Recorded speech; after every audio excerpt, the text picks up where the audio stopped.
All right, welcome back. Back with another news of the day video here today. And starting off, our first story is actually something that I kind of touched on yesterday, which was basically Bait making a lot of big roster changes. Notably, they had benched Watson, Limitless, and TSA. They've moved them to their inactive squad, meaning that their only active member left was Dendi, because of course No Fear left after they didn't qualify for TI back in July. And so they only had one player left. And right as I had posted that video, Bait announced that they were actually kicking Dendi. So immediately after posting that, I was like, man, I just missed this big story. I'm not going to be able to cover it because I wasn't actually able to make any more videos yesterday after I posted that one. So I was a little frustrated that I wasn't able to make a follow-up video for that. But then today, as I was getting ready to make this one, Bait came out and said that they actually weren't kicking Dendi.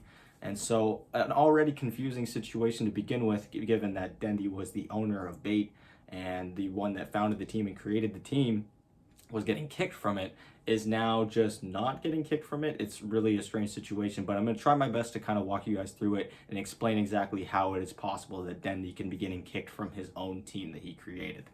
So starting off in season 1 of the lower division in the CIS region, aka Eastern Europe now. I don't know why they switched it from CIS. Eastern Europe is a lot more confusing than just having Western Europe and CIS. But regardless, so Bait actually finished in last place in their first season of the DPC, meaning that because they were in lower division, they were going to be relegated out of the DPC and they would have to re-qualify through open qualifiers for the next season. Well, not exactly wanting to do that because I guess they just weren't super confident with themselves, or just the fact that open qualifiers can be incredibly risky. Bait actually did something I'd say a little bit shady.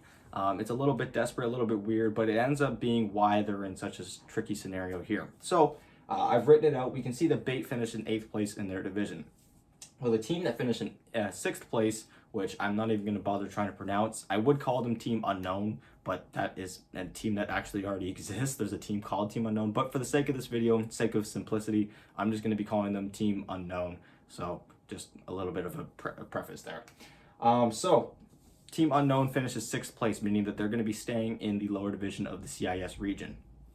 And the way that it works is that you have one person, whoever registered your team for the DPC when you came in through your qualifiers, is the owner of that actual DPC slot. So for Bait, that was likely either Dendi or the manager of the team, meaning that now because they are eliminated, whoever owns that slot now has to come in through open qualifiers because their slot has been knocked out of the DPC. However, the owner of the slot for Team Unknown is still in the DPC. And so what Bait did is they essentially merged their team with the manager of Team Unknown, who still has their DPC slot, and they took the slot that that team had and they kind of combined themselves into one. So they're still playing under the name Bait. However, they were playing under a different person's DPC slot, which is why they were able to stay into the DPC for season 2, because they didn't come in through open qualifiers. And so because they did this, no one from the actual organization of Bait is actually in charge of their DPC slot. That still belongs to the manager of former Team Unknown, who no longer exists at this point because they merged with Bait. And it seems like, based off of what they've been tweeting about on Twitter, the owner of the slot, like I said, the manager of Team Unknown, is not willing to negotiate giving it away to anyone that is actually part of the Bait organization. And if I'm being honest, I don't exactly blame him. Getting a slot in the DPC is something that can be incredibly difficult, incredibly risky, and I wouldn't exactly want to just give it away to a team that practically just took it away from you.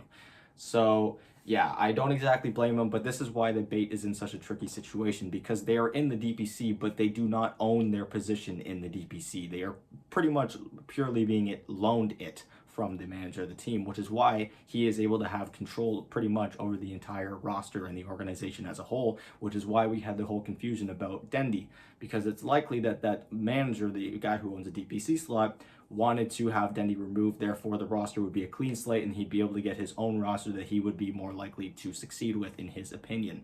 However, because Dendi is the actual owner of the team that is loaning that slot, he isn't actually able to get rid of it because Dendi is the face of the team. So it makes this really weird situation where for a little while we actually thought Dendi was being kicked from his own team, but then he can't, or he just isn't.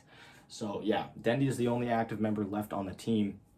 And because Bait, playing under this slot, actually managed to finish 6th place in season 2, they are still occupying that slot in this DPC. If they were to have been relegated in season 2 like they were in season 1, then they would have been able to come back in with their own slot, because they really wouldn't have had any other option unless they jumped to yet another team and merged with them again.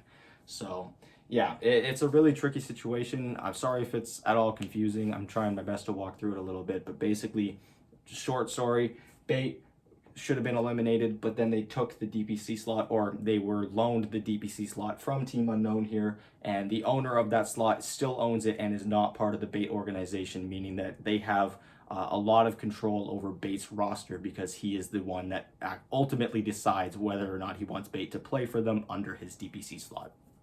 So yeah, it's a weird situation, but yeah, it's kind of where we're at with Bait. And if I'm being honest, I was a little optimistic with Bait yesterday because I saw that they were moving a lot of players to the inactive squad, not exactly kicking them, meaning that they were probably looking to pick up a lot of higher tier players throughout this post TI roster shuffle period. Of course, when they came into the DPC, it was after TI9's roster shuffle period, so they kind of missed out on a lot of tier 1 players, and they weren't really able to get a good roster going, and they've been making a lot of roster changes since. But since then, this is the first time that they're actually getting involved in the post-TI roster shuffle period, so maybe that they were thinking of picking up some bigger names, you know, getting some better players on their team, or at least in their eyes, some better players, and see how that goes from there. But if I'm a top tier player looking at Bait now, I'm a little bit worried because Bait at any moment can get dropped by the former manager or the manager of former Team Unknown, and then you'd all of a sudden be having to play through open qualifiers, which as a high tier player you would rather not do. You'd rather just get picked up by a tier 2 team or a tier 1 team that is stable in the DPC at the moment. So I'm a little bit skeptical about Bait. I'm not exactly sure where they're going to go from here. I think it would likely be best if Dendi ended up making his own team and coming back in through open qualifiers, because playing under someone else's slot where you have very little control over your team and your future and your roster is just shady in and of itself and not exactly bright for the future. So again, we'll have to see how that goes. Best of luck to them in the future. But again, kind of weird. And our last little bit of news today that I thought I'd throw in here at the same time, Motivate Trust Gaming, who actually finished at the top of the lower division in the SEA region in Season 2 of the DPC. They did very well for themselves in that season. They actually secured themselves an upper division slot for this upcoming season. And they did quite well, and a lot of their players actually got tier 1 offers from very high tier teams, and it looked like all of them have been declined as Motivate Gaming has come out and said that their roster is going to be playing together for yet another year, and they're going to be maintaining their roster for the time being. So yeah, kind of interesting that this is not something that I would say was unusual, but it's quite common for players to get poached by tier 1 teams, and then all these tier 2 teams are kind of just stuck at the bottom. But Motivate Trust Gaming have a lot of faith in themselves. They looked really, really good in Season 2 of the DPC in that lower division. We'll just have to see how they do in the upper division. And yeah, that does it for news of the day.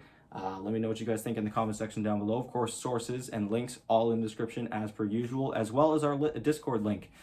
We have a Discord server going on for the channel right now where we just talk all things DPC, all things channel announcements, everything like that, roster shuffle mega thread, in case you're falling behind on all of the changes that have been happening to every player, every team, and all sorts of stuff like that. So if you want to check that out, again, link in the description as per usual. And yeah, thank you guys so much for watching, and I will talk to you all tomorrow with another video. Bye.